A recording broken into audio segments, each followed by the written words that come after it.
میں نے حضرت شیر بیش سنت رحمت اللہ تعالی علیہ کو پہلی مرتبہ خانقاہ بارر مطہرہ میں اس عمر میں دیکھا کہ ان کی عمر 19 سال کی تھی اور میں 8 برس کا بچہ تھا۔ بریلی شریف سے تشریف لائے تھے اور اس لیے آئے تھے کہ میرے خال محترم تاج علماء سراج العرفاء حضرت مولانا مولوی حافظ مفتی شاہ سید اولاد رسول محمد میاں قادری تاجدار مسند برکاتیہ محرر مطہرہ کو ایک تبلیغی جلسے میں دعوت دینے کی، مگر اتفاق یہ کہ حضرت تاج العلماء رحمت اللہ تعالی علیہ فرخ آباد کے ایک تبلیغی جلسے میں تشریف لے جا چکے تھے اور گھر پر میرے مرشد برحق حضرت قدوۃ الکملا زبدۃ الاصفیاء شاہ سید ابی القاسم محمد اسماعیل حسن الملقب بشاہ جی رحمت اللہ تعالی علیہ تشریف فرما تھے۔ میرے نانا جان حضرت ضعیف ہو کر خانہ نشین ہو گئے تھے۔ مجھ سے ارشاد فرمایا، لالا مولوی حشمت علی آئے ہیں تمہارے ماموں کے لے جانے کے لیے، ماموں تمہارے فرخ آباد گئے ہیں، جاؤ اور انہیں ہماری حویلی میں ٹھہراؤ اور ان کے آرام کا بندوبست کرو۔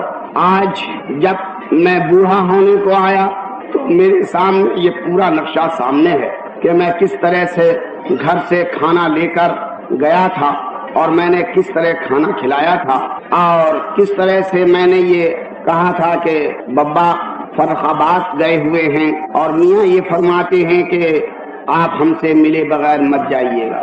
یہ میری پہلی حاضری اور پہلی ملاقات تھی۔ اس کے بعد تو پھر کچھ ایسے ربط بڑھے کہ حضرت شیر بیش سنت اگر 15 دن بریلی ہیں، 15 دن لکھنؤ ہیں تو 10 دن معرض شریف ہیں۔ مجھے وہ دن بھی اچھی طرح سے یاد ہے جب میرے مرشد برحق رحمت اللہ تعالی علیہ نے اپنی محل سرا میں روبہ قبلہ دو زانو خود بیٹھے اور حضرت شیر بیش سنت رحمت اللہ تعالی علیہ سے کہا، ہمارے سامنے دو زانو بیٹھ کر اپنے دونوں گھٹنے ہمارے دونوں زانوؤں سے ملا دو۔ اور جب اس طرح سے دونوں بیٹھ چکے تو ارشاد فرمایا کہ میں نے جملہ سلاسل عالیہ قادریہ برکاتیہ و چشتیہ و نقشبندیہ و سوروردیہ سارے اعمال و اشغال و مراقبات جو خانواد برکاتیہ میں مجھے اپنے مرشدوں سے ملے، میں نے وہ سب کی اجازت تم کو دی۔ اور مجھے یاد ہے کہ اس کے ساتھ ہی حضرت شیر بیش سنت نے اپنا سر ان کی گود میں ڈال دیا اور حضرت والا کا سر ان کے ہاتھوں پر آ گیا۔ شیر بیش سنت سے میرے گھر کے ربط و ضبط کو تم میں سے کوئی نہیں جان سکتا، تم میں سے کوئی نہیں پہچان سکتا، تمہیں نہیں معلوم۔ حضرت شیر بیش سنت سے میرے گھر کے تعلقات کو بمبئی میں جاننے والے ایک تھے جو گزر گئے، میرے برادر طریقت منشی مصطفیٰ خان صاحب پان والے مرحوم مغفور۔ ایک ہیں اللہ تبارک و تعالیٰ انہیں حی و قائم رکھے، حضرت شیر بیش سنت کے برادر عزیز مجاہد اہل سنت حضرت مولانا محبوب علی خان صاحب دامت برکاتہ، وہ جانتے ہیں کہ حضرت کے ساتھ میرے گھر کے کیا روابط ہیں۔ اور اس کے ساتھ ہی ساتھ مجھے یہ کہنے میں باک نہیں ہے کہ حضرت شیر بیش سنت میرے استاد محترم بھی تھے۔ حضرت شیر بیش سنت 1 مہینے کے لیے خانقاہ میں تشریف لائے اور میں نے تفسیر جلالین، نور الانوار، قطبی ماہ میر اور شرح وقایا، یہ حضرت رحمت اللہ تعالی علیہ سے 14 سبق میں نے پڑھے ہیں۔ یہ تو وہ پڑھنا ہے جو میں نے کتاب کھول کر زانو تہ کر کے حضرت سے پڑھے، اور اس کے بعد میری عمر گزری ہے ان کے ساتھ رہنے میں اور ان کو دیکھنے اور سمجھنے اور بوجھنے میں۔ میری تقریر کی رنگت، میری تقریر کی سوجھ بوجھ اور میری سوچ اور سمجھ کا رنگ یہ حضرت شیر بیش سنت کا ہے۔ آج سے 4 سال پیش تک میں احمد آباد کے دارالعلوم اہل سنت شاہ عالم کا ممتحن ہو کر گیا تھا۔ وہاں پر شیخ الحدیث علامہ عبد المصطفیٰ اعظمی دامت برکاتہم جو اس وقت چندی بازار میں بیان فرما رہے ہیں، شب برات قریب آ گئی تو انہوں نے جلسہ واعظ رکھ دیا، میرا بیان ہوا اور وہ میرا بیان غالباً میری عمر کا سب سے طویل بیان تھا۔ میں 8:45 بجے بیان کرنے کے لیے بیٹھا اور 4:30 بجے صبح کو سلام کے لیے اٹھا. وہ تشریف فرما ہے, آپ ان سے اس کی گواہی لے سکتے ہیں. احمد آباد والے بچہ جانتا. جب میرا بیان ہو چکا تو حضرت اجمل العلماء مولانا اجمل شاہ صاحب سنبھلی دامت برکاتہم نے ارشاد فرمایا کہ میاں مولوی حشمت علی یاد آ گئے. بس ایک ہی بات. میرا بیان سننے کے بعد مولانا اجمل شاہ صاحب نے فرمایا میاں مولانا حشمت علی یاد آ گئے. تو میں نے کہا صحیح بات ہے, باپ کا پرتو بیٹے پر اور استاد کا پرتو شاگرد پہ پڑا ہی کرتا. اگر آپ کو یاد آ گئے تو اس میں کوئی بڑی بات نہیں. آج وہ ہم میں نہیں ہے, ان کا جسم ہم میں نہیں ہے. اس خاکی جسم کی حقیقت بھی صرف اتنی ہے کہ ایک پنجرا ہے جس میں روح کا پنچھی پھنسا ہوا ہے. لیکن تم باور کرو اس بات کو کہ انشاءاللہ ان کی روحانیت ہم میں ہمیشہ رہے گی, اور ان کی روح کی برکتیں یہ اہل سنت کی ہمیشہ مددگار رہیں گی. انہوں نے جو اپنے فیض چھوڑے ہیں وہ فیض جاری. بڑی خوشی کی بات یہ ہے, بہت کم ایسا ہوتا ہے کہ کوئی اٹھتا ہے تو اپنے بعد کوئی اپنی نشانی چھوڑ جاتا ہے. انہوں نے اپنی جسمانی اولاد بھی چھوڑی ہے, روحانی اولاد بھی چھوڑی ہے. ہم جیسے ان سے فیض لینے والے ان کی روحانی اولاد ہیں. اور میرا عزیز بچہ مولانا مشاہد رضا خان صاحب ان کے بڑے صاحبزادے الحمدللہ رب العالمین کہ 3 سال ہوئے دارالعلوم مصباح العلوم اشرفیہ مبارک پور سے وہ فارغ التحصیل ہو کر دستبردار بند ہو چکے ہیں. اور اس کے معنی یہ ہے کہ حضرت شیب شیخ سنت کی مسند علم اور رشد ان کے بعد خالی نہیں رہے گی انشاءاللہ. دوسری بات یہ ہے کہ میرے پاس آخری والا نامہ ان کا ابھی رمضان المبارک میں تشریف لایا تھا, وہ بھی ایک منی آرڈر کی کوپن کی حیثیت سے. 10 روپے حضرت نے مجھے عطیہ بھیجے تھے اور اس میں لکھا تھا کہ حضرت آپ کو معلوم ہے کہ میرا سارا آذوقہ یہی تبلیغ سنیت تھا اور اسی میں میری دین بھی تھی دنیا بھی تھی. لیکن آج میں علیل ہوں, لہذا وہ سارے دروازے بند ہیں. مگر آل انڈیا سنی جمعیت العلماء میری پیاری جمعیت نے مجھے تحریر کیا, لہذا میں نے اپنے امدادی فنڈ میں سے یہ 10 روپیہ اس کی نظر کے لیے 2 مہینے کے بھیج رہا ہوں. اس کے بعد ہی میں نے خاندان برکاتیہ کا ان کو ایک نقش بھیجا اور اس میں نے لکھا کہ آیت کرسی شریف اس پر دم کرا کر اور اس کو اپنے گلے میں پہن لیجئے گا. خط میں لکھا کہ خدا کا فضل ہے کہ میرا وہ بچہ جسے آپ نے اپنا بیٹا بنایا ہے آج تمہیں کھول رہا ہوں. شاید یہ بات تمہیں نہیں معلوم ہوگی, ان کا سب سے چھوٹا بچہ حافظ قاری عسکری رضا خان سلمہ میرا دودھ کا بیٹا ہے اور میری بچوں کی ماں نے اسے دودھ پلایا ہے. اور اسی طرح سے مولانا حشمت علی خان صاحب کی خلیلہ محترمہ میری استانی نے میری ایک بچی کو دودھ پلایا. تو یہ دونوں آپس میں دودھ کے بھائی بہن ہیں. اور حافظ قاری عسکری رضا خان الحمدللہ جید قاری ہے, مستند قاری ہے, دارالعلوم اشرفیہ سے سند قرات وہ لے چکا ہے. اور وہ ویسے بھی میرا بچہ تھا, لیکن اب تو حقیقت یہ ہے کہ وہ میری اولاد ہی میں شمار ہے, کیونکہ میرے بچوں کے ساتھ وہ دودھ پی چکا ہے. اس لیے مجھے اس بات کہنے میں میرے دل کو تسلی ہے کہ الحمدللہ رب العالمین مسند شیب شیخ سنت خالی نہ رہے گی. اور جو کام عمر بھر حضرت شیب شیخ سنت نے کیا وہ خدا نے چاہا اور اس کے چاہے سے اس کے رسول نے چاہا جل جلالہ و صلی اللہ تعالی علیہ وسلم, تو یہ کام انشاء تبارک و تعالی ان کے فرزندان ظاہری و معنوی کرتے ہی رہیں گے. آمین اللہم آمین. آپ سب حضرات کو چاہیے کہ اپنی نمازوں کے بعد فاتحہ پڑھ کر حضرت مرحوم مغفور کے لیے ایصال ثواب کرتے رہیں. کچھ ایسا میرے دل پہ صدمہ بیٹھا, میں آ ہی رہا تھا یہاں پر آج, میں نے یہ سوچا تھا کہ لمبی محفل ہے ذرا جلد ہی پہنچ جاؤں. پھر میری کچھ بہنیں آ گئی تھیں, بچیاں میری, اور وہ ہمیشہ آتی ہیں یہاں پر میرا عاشورہ سننے کے لیے. میں نے کل بچوں سے اپنے یہاں کہہ دیا تھا کہ ان کا انتظام کر دینا. وہ بچیاں بھی آئی ہوئی تھیں, میں ان کی تیاری ہی کر رہا تھا کہ ہماری سنی جمعیت کے پروپیگنڈا سیکرٹری عاصم اشرفی صاحب میرے پاس پہنچے اور انہوں نے ایک عجیب انداز میں بات کہی تو پہلے تو چند منٹ میں سمجھ ہی نہ سکا. انہوں نے کہا شعر بے شعر سنت. تو مجھے فوراً خیال آیا کہ آج حضرت مفتی اعظم دامت برکاتہم القدسیہ کا لفافہ میرے پاس آیا تھا اور اس میں تحریر تھا کہ مولانا حشمت علی خان صاحب بریلی آئے تھے اور 2 دن مشن ہسپتال بریلی میں رہ کر واپس گئے ہیں. انہوں نے کہا ہے کہ آپ دوسرے اسپتال میں علاج کرائیے. بس شعر بے شعر سنت کا لفظ نکلنا ہی تھا کہ میں نے اپنا دل پکڑ لیا اور اس وقت سے میں قلب کا کمزور ہوں, اختلاج قلب کا مریض ہوں. کوئی بہت زیادہ خوشی کی بات, کوئی بہت زیادہ رنج کی بات میں یکدم یکلخت نہیں سن سکتا. تو میں 15 منٹ تک تو اپنے ہوش میں ہی نہ تھا. پھر اس کے بعد میں نے انا للہ و انا الیہ راجعون پڑھا.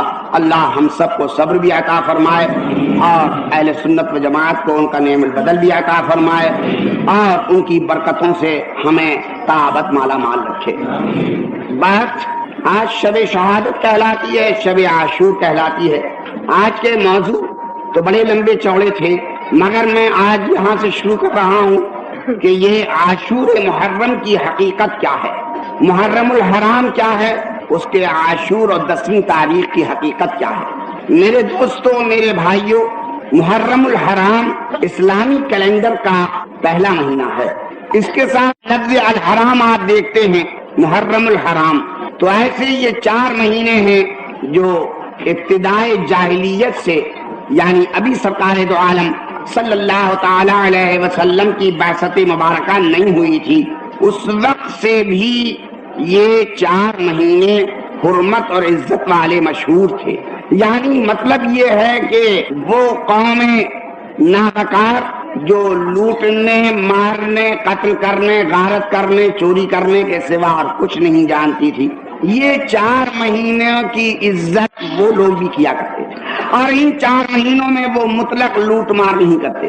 اس واسطے ان مہینوں کو حرمت والا مہینہ کہا جاتا ہے, یعنی ان میں وہ لوٹ مار حرام سمجھتے. تو ایسے مہینوں میں یہ پہلا مہینہ ہے محرم الحرام, اور اسلامی کیلنڈر کا 6واں مہینہ ہے رجب المرجب, وہ بھی انہی میں کا ایک ہے.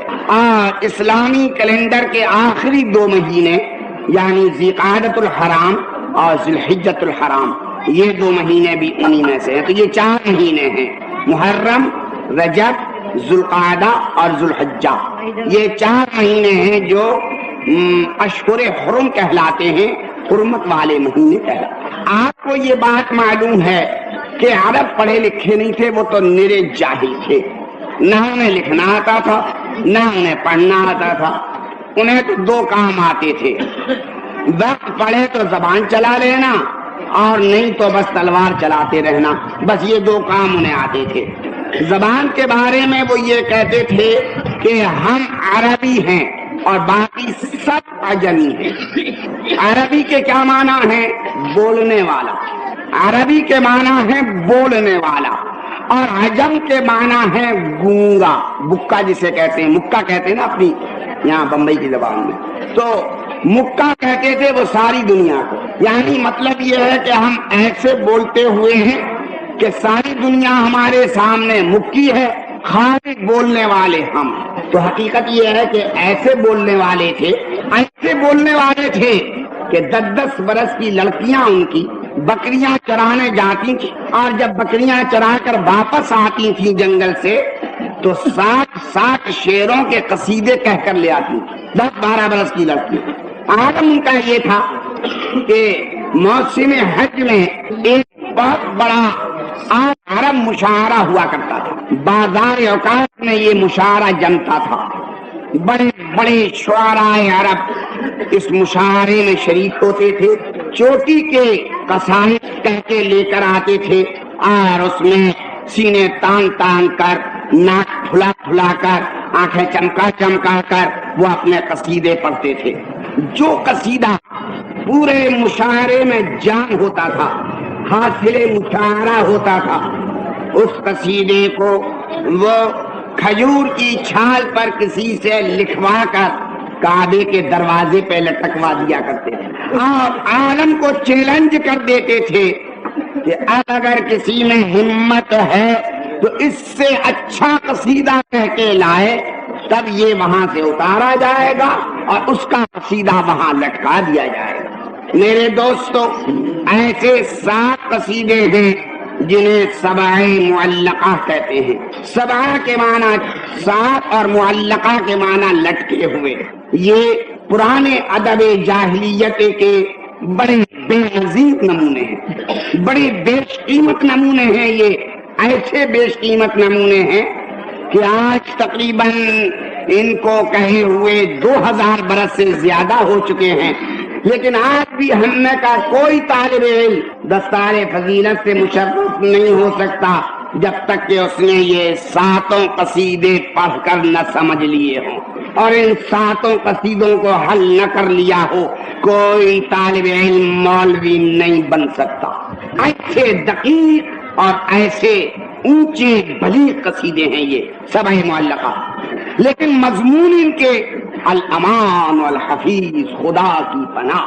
کیا کروں، میری بہنیں بیٹھی ہیں، شب عاشور ہے، شہادت کی رات ہے، پھر میرا دل اس وقت تھوڑا غمگین ہے، ورنہ میں ان قصیدوں پہ سیر حاصل روشنی ڈالتا اور اس کے بعد میں سمجھاتا کہ جس فاحش نگاہ کو آج ہزل گوئی کہا جاتا ہے، اگر آج یہ قصیدہ ہندوستان میں کہہ کے ترجمہ کر دیا جائے تو اس کے اوپر اپنا معلوم نہیں کون سی دفعہ ہے وہ جس میں گانے بکنے کے اوپر جرم عائد ہے، وہ جرم عائد کر دیا جائے۔ ایسے فاحش، اور اس پر انہیں زام تھا، اس پر وہ منہ پھلاتے تھے، اس پر اپنے آپ کو بولتا کہتے تھے اور ساروں کو گونگا کہتے تھے۔ ایک واقعہ بھائی بتائیں نہیں چلتے چلاتے، میری بہنیں بھی ذرا مجھے معاف کر دیں، بتاؤں گا ذرا پردے ہی ڈال کر مگر سمجھنے کے لیے۔ ان میں ایک پہلا قصیدہ تھے، بڑے شاعر امرؤ القیس تھے، سمجھ لیجئے کہ جیسے اپنے اردو کے شعراء میں میر تقی میر، اس درجے کے تھے امرؤ القیس۔ اتفاق یہ تھا کہ آپ اپنی بنت العم، انیسہ اس کا نام تھا لڑکی کا، ذرا اس سے آنکھ لگا بیٹھے۔ اب آزاد عرب کی آزاد لڑکیاں، ایک بات ہے کہ عرب میں بڑا زبردست قاعدہ یہ تھا کہ اگر کوئی لڑکا اپنی محبت کسی لڑکی کے اوپر ظاہر کر دے، اس کا اظہار ہو جائے کہ فلانا لڑکا اس لڑکی کے ساتھ محبت کرتا ہے تو حق ہو جائے گا، نکاح نہیں ہو سکتا۔ یہ بیچاری غریب لیلا اور یہ غریب مجنون جو محروم رہ گئے، ان کی ایک ہی وجہ تھی کہ قیس نے اپنا عشق ظاہر کر دیا تھا۔ قیس اور لیلا کی کہانی فرضی نہیں ہے۔ آج میں آپ کو تاریخی حیثیت سے باور کرانا چاہتا ہوں کہ حضرت قیس رحمت اللہ تعالی علیہ تابعین کرام میں سے ہیں اور سیدنا امام حسن مجتبی رضی اللہ تعالی عنہ کے ساتھیوں اور ان کے سنگ کھیلنے والوں میں سے ہیں۔ اور یہ 2 قیس ہیں، ایک قیس عامری ہیں جن کی محبوبہ لیلا ہے، ایک قیس صافی ہیں ان کی محبوبہ لبنہ ہے، اور یہ امام حسن کے رضاعی یا دودھ کے بھائی بھی ہیں۔ ان کی تاریخ میں نے ابھی اپنے سفر حج سے واپس آتے میں رضوانی جہاز کی لائبریری میں نے پڑھی، علامہ عبدالحلیم شرر کی لکھی ہوئی تاریخ ہے۔ تو صرف اتنی بات تھی کہ اپنے اظہار محبت کر دیا، لہذا عمر بھر فراق کی گھڑیاں گنتے رہے۔ یہی واقعہ جہاں پیش آیا تھا امرؤ القیس کو کہ انیسہ کے لیے سے انکار ہو گیا تھا۔ ایک دن آپ نے سنا کہ انیسہ اپنی سہیلیوں کے ساتھ دومت الجندل دانی ایک کنواں ہے مکے سے ذرا دور، وہاں پر پکنک منانے کے واسطے لڑکیاں گئی ہوئی ہیں، جائیں گی، کھجوریں کھائیں گی اور وہاں جا کر اس باوڑی میں یا دومت الجندل کے کنویں کے اندر غسل کریں گی۔ میاں کو معلوم ہو گیا امرؤ القیس کو کہ انیسہ بھی جانے والی ہے، تو وہاں تشریف لے گئے وہاں اور جا کر چھپ کے بیٹھ گئے۔ لڑکیوں کو کیا معلوم تھا کہ وہاں چور بھی آیا ہوا ہے۔ تب لڑکیوں نے اپنے سب کا بالکل صحرا تھا، نخلستان تھا، جھرمٹ تھا، چاروں طرف سے وہاں کوئی تھا نہیں موجود، بے تکلف سہیلیاں تھیں، انہوں نے اپنے اپنے کپڑے اتارے، کھجوریں کھائیں، کھیلی کودی اور سب کی سب باوڑی میں گر پڑی اور وہاں پر انہوں نے تیرنا شروع کیا۔ آپ نے کیا کیا؟ جتنے کپڑے تھے وہ سارے سمیٹ سماٹ کے گٹھڑی باندھ کے اور اس کے بعد کہا قسم کھاتا ہوں رب کعبہ کی کہ جب تک کپڑے والی میرے سامنے آ کے کپڑا نہ مانگے گی کپڑا نہ دوں گا، اور جا کے بیٹھ گئے ایک طرف۔ اب جناب جب نہا کے لڑکیاں نکلی ہیں، اب جو دیکھتی ہیں تو وہاں کپڑے ہی ندارت، ایک دوسرے سے پوچھ رہی ہے تیرے کپڑے کون، اب میرے کپڑے کدھر گئے؟ آخرکار معلوم یہ ہوا کہ ایک کھجور کی آڑ سے آپ بولے کہ اسوابکم ہنا، اسوابکم ہنا، تمہارے کپڑے ہمارے پاس ہیں اور میں قسم کھا چکا ہوں۔ اور تمہیں معلوم ہے کہ ایک عرب کا نوجوان جب قسم کھا لے تو عرب کے نوجوان کی زبان کے ساتھ اس کی گردن بندھی ہوئی ہوتی ہے، قسم نہیں توڑی جا سکتی، لہذا سیدھی سیدھی بات یہ ہے کہ تشریف لاتی جاؤ اور اپنے کپڑے مانگ کر لیتی جاؤ۔ اب کیا کریں غریب، مصیبت میں پھنس گئی، بہت گالیاں دی، بہت برا بلا کہا، لیکن برا بلا کہنے سے قسم تھوڑی ٹوٹ سکتی ہے۔ آخرکار نتیجہ یہ ہوا کہ اس کی جان کو کوستی ہوئی آئیں اور آنے کے بعد اپنے اپنے کپڑے مانگتی گئیں۔ کہا جاتی جاؤ مجھے اتنا ہی تھا، میں تمہارا غرور حسن توڑنا چاہتا تھا، چلو جا۔ جب آخر میں رہ گئی انیزہ تو اس نے کہا میں آنے والی نہیں ہوں، کہا دے قسم کھا لے گی تو ہم دونوں کی جان یہیں جائے گی، کیونکہ تو بھی عرب میں بھی عرب، قسم توڑ نہیں سکتے، اور میں قسم کھا چکا ہوں کہ کسی کے کپڑے نہیں دوں گا جب تک کہ۔ آخرکار نتیجہ یہ ہوا کہ مجبوری کا نام صبر کہتے ہیں، وہ غریب بھی آئی نکل کر، اس نے بھی اپنے کپڑے جیسے سب نے مانگے تھے ایسے مانگے کپڑے، آپ نے عنایت فرمائے اور کہنے لگے آج اس خوشی میں میں اپنا اونٹ ذبح کر کے تم سب کو کھلائے دیتا ہوں۔ اونٹ ذبح ہوا، وہیں بھونا گیا، اس کا نوروز کھیلا گیا۔ اب جب چلنے لگے تو نیزا نے کہا کہ تے نے اونٹ تو اپنا ذبح کر دیا تو بیٹھ کے کہے پہ جائے گا، اپنی اپنی سواریاں لوگوں کے پاس ہیں۔ کہنے لگا تیرا اونٹ کاہے کے لیے ہے، اب تیرے اونٹ میں تیرے ہودج کے اندر بیٹھ کے جاؤں گا۔ اس کے بعد اس ہودج میں بیٹھ کر اب وہ میری زبان حیا خاموش ہے، اب نہیں کہوں گا کہ پھر کیا ہوا۔ اور پھر نالائق نے کیا یہ کہ وہ پورا کا پورا واقعہ اپنے قصیدہ امرؤ القیس کے معلقے میں من وہاں لکھ کر کعبے کے دروازے پہ لٹکا دیا۔ میں نے یہ اس لیے نہیں بیان کیا کہ تمہیں کچھ شاعرانہ مزہ دے رہا تھا، نہیں، میں اس لیے بیان کر رہا ہوں تمہیں کہ یہ حالت تھی ان کی زمانے جاہلیت میں، اور یہ سبع معلقہ کب اترا ہے کعبے سے تمہیں معلوم ہے؟ کسی شاعر میں یہ ہمت نہ ہو سکی کہ سبعات معلقہ کو کعبے سے اتروا لے، لیکن جب تمہارا قرآن نازل ہوا، جب قرآن پاک دنیا میں تشریف فرما ہوا اور قرآن پاک کا چرچا ہوا تو ان میں سے جو زندہ تھا اس کو کہنا پڑا واللہ لیس ھذا کلام البشر، خدا کی قسم یہ کسی انسان کا کلام نہیں ہے، اور قرآن نے سبع معلقات کی روشنی کو ماند کر دیا۔ تو ایسے جاہل لوگ تھے، ان کے یہاں کوئی حساب و کتاب بھی نہیں تھا، لیکن چونکہ ان کی تجارتی آمد و رفت قوم نصارہ کے ساتھ تھی، ادھر تو ایران میں ان کی تجارت تھی اور ادھر ہندوستان میں ان کی تجارت تھی۔ آپ کہیں گے ہندوستان میں تجارت تھی، جی ہاں، قدیم زمانے سے عرب کی تجارت ہندوستان میں چلی آ رہی ہے، اور اس کا میں آپ کو ایک آپ کو دلیل بتاتا ہوں۔ لفظ ہندسہ آپ نے پڑھا ہوگا اردو میں کہ بھئی 2 کا ہندسہ اور 2 کے ہندسے پر 3 کا ہندسہ بڑھاؤ تو 23 ہو جائیں گے۔ یہ لفظ ہندسہ کیا چیز ہے؟ یہ ہند سے نکلا ہے، تو ہندسہ یعنی حساب و کتاب عرب نے ہندوستان سے سیکھا تھا، یہ اس زمانے سے، چنانچہ عرب کی یہاں صفر نہیں تھا، زیرو نہیں تھا، زیرو ہندوستان نے ایجاد کیا ہے، زیرو صفر ہندوستان کی ایجاد ہے، اور زیرو نے بہت بڑی قیمت ادا کی ہے علم الہندسہ کے اندر۔ اچھا، تو ایک طرف تو یہاں تھی، ایک طرف روم والوں سے ان کی تجارت تھی، نصارہ سے، تو لہذا وہ اپنے یہاں رومیوں کا سن استعمال کیا کرتے تھے، کیلنڈر میں اپنے سن رومیوں کا استعمال کرتے تھے۔ تو میں معلوم ہے کہ ہمارے قمری سال کو چھوڑ کر باقی جتنے بھی جنتریاں ہیں، جتنے المنک ہیں، وہ سارے کے سارے سورج سے چلتے ہیں۔ سورج کے دو نظام ہیں، نظام بطلیموسی اور نظام فیثاغورس۔ نظام بطلیموس میں زمین ساکن ہے، سورج گرد گھومتا ہے۔ نظام فیثاغورس میں سورج رکا ہوا ہے اور زمین اس کے گرد گھوما کرتی ہے۔ آج یہ نظام فیثاغورس ہی مستعمل ہے۔